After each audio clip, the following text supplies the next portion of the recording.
our shirt on Teespring. What's up, you guys? Welcome back to the channel. I hope you're having a fantastic day. And if you're not, maybe this video will help make it a little bit better. Today we're diving into a topic that just won't seem to die. The so-called war on Christmas.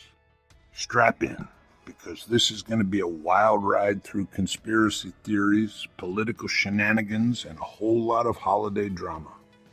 So let's just jump into it.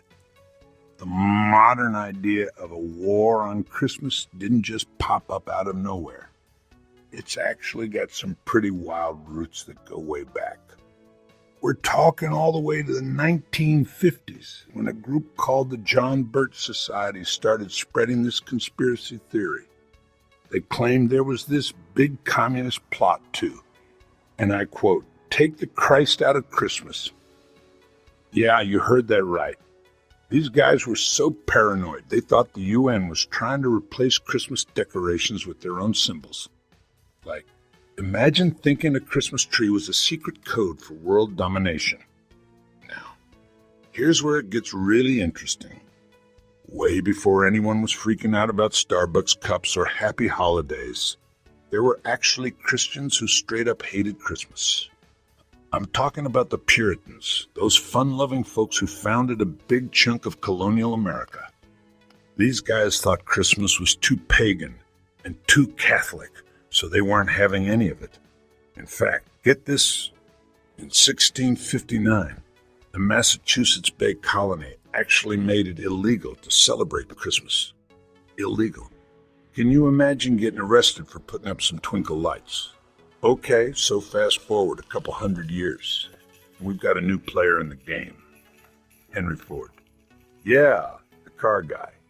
Turns out, he wasn't just into making automobiles. He was also really into spreading some nasty anti-Semitic ideas. In the 1920s, Ford published a series of articles called The International Jew, where he claimed that Jews were waging a war on Christianity. One of his big complaints, that it was hard to find Christmas cards that actually mentioned Jesus, because apparently to Ford, this was clear evidence of a massive Jewish conspiracy. So remember those John Birch Society folks I mentioned earlier? Well, they took Ford's ideas and ran with them. In 1959, they released this pamphlet called There Goes Christmas. And let me tell you, it was a doozy. They claimed that not only were communists trying to destroy Christmas, but they were going to replace all the decorations with UN symbols. Now, you might be wondering, why the UN? Why the UN? Well, these guys thought the UN was part of a big plot to destroy American sovereignty and religion. Because, of course, they did. Okay, so fast forward again to the 1990s and 2000s.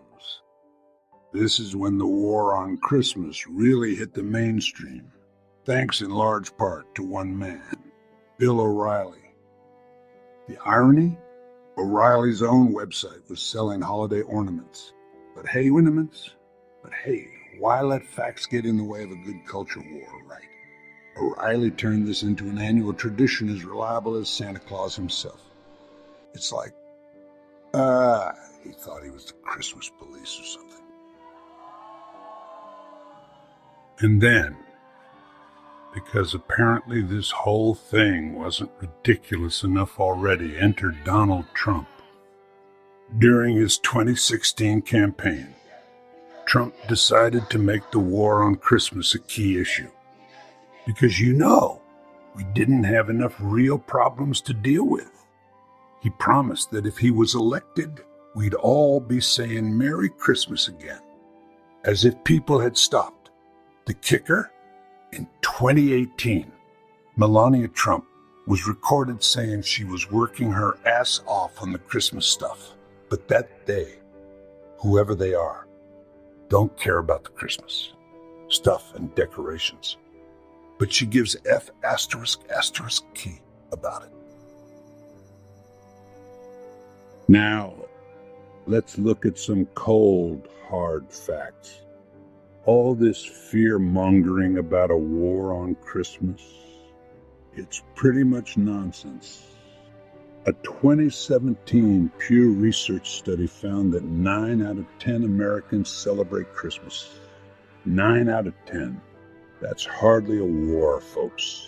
Even more interesting, about a third of Americans celebrate it as a cultural holiday rather than a religious one. So what does this mean? Well, it means that Christmas isn't going anywhere. It's just evolving like everything else in our culture. Here's another fun fact for you. A lot of the Christmas traditions we think of as timeless are actually pretty recent inventions. Take Christmas cards, for example. The first one was made in 1843, and guess what? It had zero religious imagery. It was just people drinking wine. Even kids. Different times, I guess, and Santa Claus, as we know him, that jolly old elf in the red suit. He got his modern look from Coca-Cola ads in the 1930s. Before that, depictions of Santa were all over the place. So next time someone complains about the commercialization of Christmas, you can tell them it's been commercial for a long, long time. It's like, Christmas has always been changing with the times. So why does this always been changing with the times? So why does this whole war on Christmas thing keep coming back year after year? Well, it's complicated. For some people, it's about genuine religious concerns. For others, it's a way to push back against what they see as too much cultural change. And for some politicians and media figures, let's be real, it's just a great way to get attention and rile up their base. But here's the deal. Christmas isn't going anywhere. It's a holiday that's been around for centuries, and it's survived actual attempts to stamp it out. So maybe, just maybe, we could all chill out a little and focus on what the holiday season is really about. Being kind to each other, spending time with loved ones, and eating way too much food. Just a thought. And there you have it, beautiful bastards. The so-called war on Christmas in all its ridiculous glory. Remember, at the end of the day, how you celebrate or don't celebrate is up to you.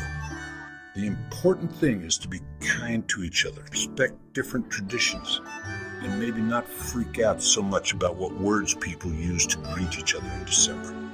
And hey, if you enjoyed this video, you know what to do. Hit that like button, subscribe if you haven't already, and I'll see you in the next one.